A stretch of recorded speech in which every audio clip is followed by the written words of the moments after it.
श्रीमन्नारायणीयं दशकं 36। अत्रे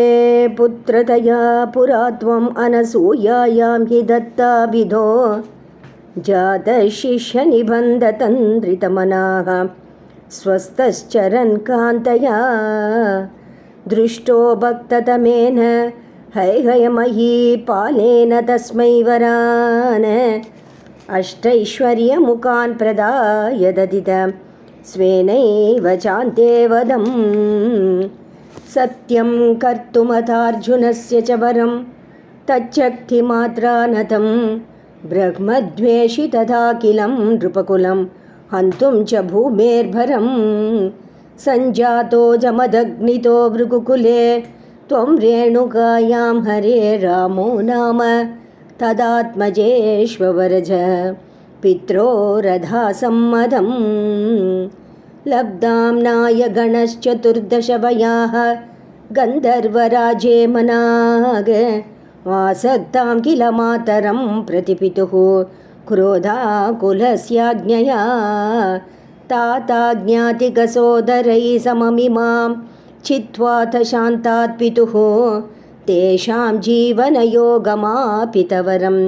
माता च तेदाध्वरान्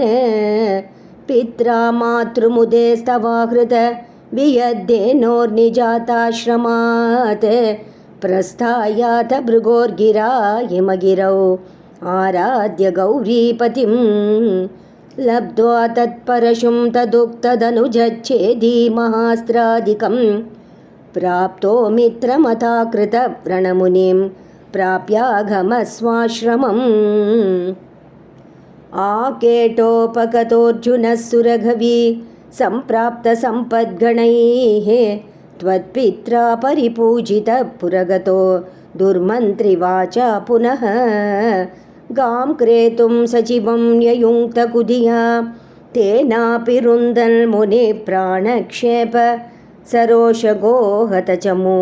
चक्रेण वत्सो हृतः शुक्रो जीवित तातवाक्यचलित क्रोधोत सख्या समं बिभ्रद्यातमहोदरोपनिहितं चापं कुठारं शरान् आरूढः सहवाहयन्त्रिकरथं माहिष्मती माविशन्